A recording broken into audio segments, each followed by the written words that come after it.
மாவட்ட மத்திய கூட்டுறவு வங்கிகளின் வாடிக்கையாளர்களுக்கு ஏடிஎம் அட்டைகள், விவசாயிகளுக்கு ரூபாய் விவசாய கடன் அட்டைகள் வழங்கும் திட்டத்தையும், மத்திய கூட்டுறவு வங்கிகளில் ஏடிஎம் சேவையையும் முதலமைச்சர் திரு எடப்பாடி கே பழனிசாமி இன்று தொடங்கி வைத்தார். சென்னை தலைமைச் செயலகத்தில் இத்திட்டத்தை தொடங்கி வைத்த முதலமைச்சர் திரு எடப்பாடி கே பழனிசாமி 19 லட்சம் வாடிக்கையாளர்கள் பயன்பெறும் வகையில் ஏடிஎம் அட்டைகள் வழங்கும் விதமாக 6 வாடிக்கையாளர்களுக்கு நேரில் அட்டைகளை வழங்கினார். தொடக்க வேளாண்மை கூட்டுறவு கடன் சங்கங்களில் பயிர்க்கடன் பெறும் விவசாயிகளில் மத்திய கூட்டுறவு வங்கிகளில் கணக்கினை துவக்கியுள்ள 4.56 லட்சம் விவசாயிகள் பயன்பெறும் வகையில் ரூபாய் விவசாய கடன் அட்டைகளை வழங்கும் சேவையை தொடங்கி வைக்கும் விதமாக 5 விவசாயிகளுக்கு ஏடிஎம் அட்டைகளையும் ரூபாய் விவசாய கடன் அட்டைகளையும் முதலமைச்சர் வழங்கினார்.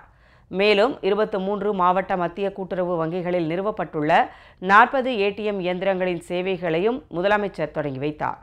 இந்நிகழ்ச்சியில் அமைச்சர் திரு செல்லூர் கே ராஜு, தலைமைச் செயலாளர் முனைவர் கிரிஜா வைத்தியநாதன் மற்றும் உயர் அதிகாரிகள் கலந்து கொண்டனர்.